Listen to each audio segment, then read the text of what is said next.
দিই। একটা বাড়িতে যদি প্রসব করে তাইলে আপনাদেরকে অনেক কিছু কাঠখড় খুয়াতে হয়। দেখেন, বাচ্চা প্রসব হওয়ার পর বাচ্চার পায়ের খুরাগুলি সমান করে দিতে হয় এইভাবে। তারপর মুখে কি করতে হয়, লাগাম বাঁধে দিতে হয়, কানে চুঙ্গা দিয়ে ফুক দিতে হয়। তারপর কি করতে হয়, ওই গাভীর ফুল বাইর করার জন্য ব্যবস্থা করতে হয়।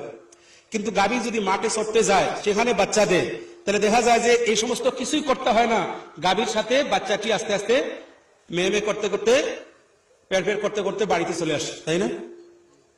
এটার জন্য আল্লাহ তাআলা ব্যবস্থা করে দিয়েছেন, সে নিজেই কি করে মায়ের দুধ চিনে।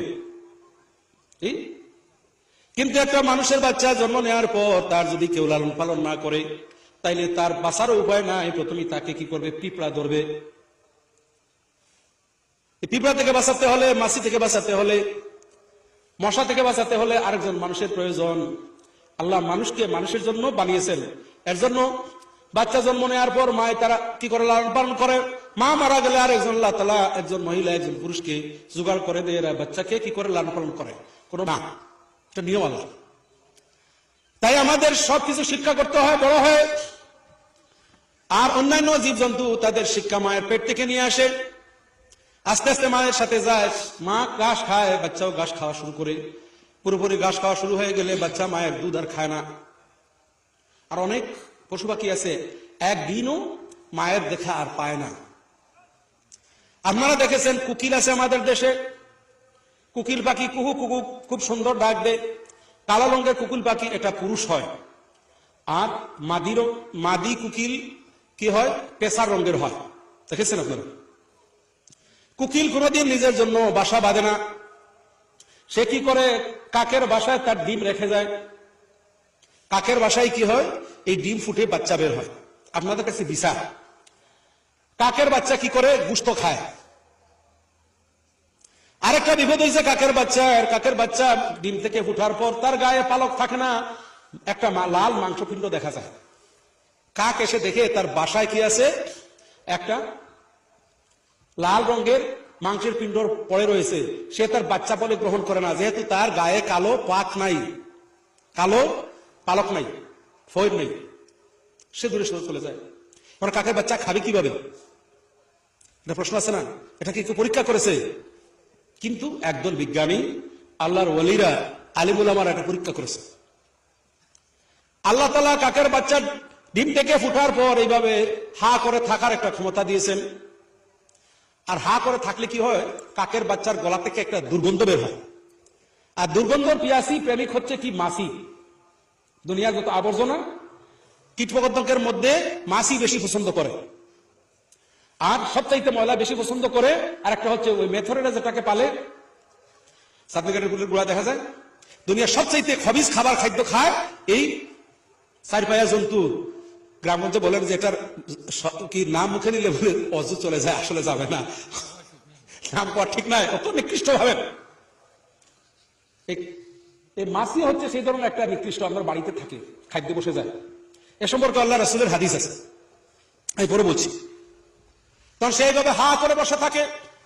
মাছিরা দুর্গন্ধ পেয়ে কি করে, এই দুর্গন্ধ খাওয়ার জন্য যখন কাকের বাচ্চার গলার ভিতরে যায়, তখন সে মুখটা বন্ধ করে দিয়ে আলহামদুলিল্লাহ শুকরিয়া আদায় করে সে কি করে, ভিতরে গিলে ফেলে।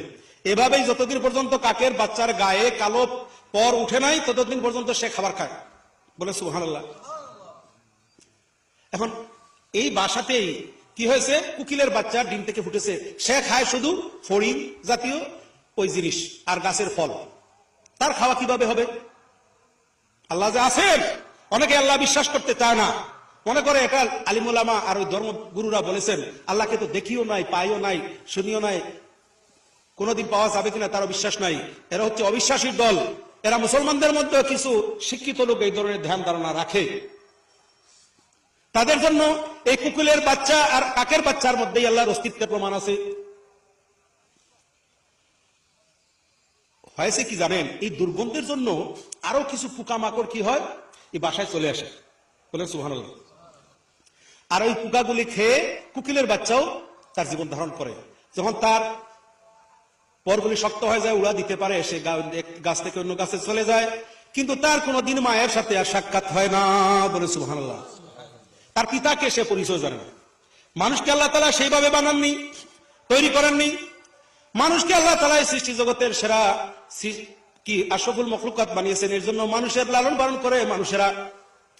হায়াতুল হায়ওয়ানাতিল কুবরা কিতাবে লেখা আছে, যদি কেউ বিপদে পড়ে যায়, ঈসা আলাইহিস সালামের আগমনের আগে বুখতানসর যখন বাইতুল মুকাদ্দাসে আক্রমণ করেছিল, তখন বড় বড় পাথর নিক্ষেপ করে বাইতুল মুকাদ্দাসের ঘর বাড়ি সব ভেঙে দেওয়া হয়েছিল। এখন যেভাবে বড় বড় বম, ওই কি অনেকগুলি বোমা আছে ক্লাস্টার, যেগুলি একটা মাটিতে ঢোকার পর আর 10টা হয়েছে, এ ধরনের বোমা। সেই সময় বোমা ছিল না, কিন্তু পাথর নিক্ষেপ করে ঘর বাড়ি ধ্বংস করার প্রচলন ছিল।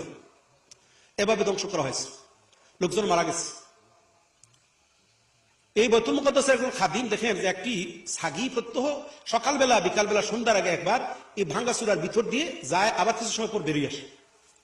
কয়েকদিন অবলোকন করার পর, পর্যবেক্ষণ করার পর ওনার মনে কৌতূহল আসলো যে নিশ্চয় এখানে কোনো একটা বিষয় আছে।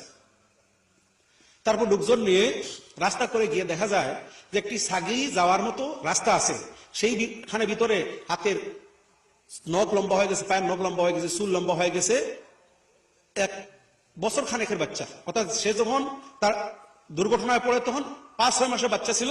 এই ঘটনার পর আরো 9-10 মাস চলে গেছে, তারপর এই বাচ্চাকে উদ্ধার করা হয়েছে। দেখা যায় আল্লাহ তাআলা কি করেছেন, এই বাচ্চাকে জীবিত রাখার জন্য একটা ছাগিকে ওহী দিয়েছেন, জানিয়ে দিয়েছেন। এই ছাগি সারাদিন বাইরে খেয়ে উলানের মধ্যে দুধ ভর্তি করে সে আস্তে আস্তে এই ভিতর দিয়ে যায়, আর এই বাচ্চাকে দুধ পান করিয়ে আসে।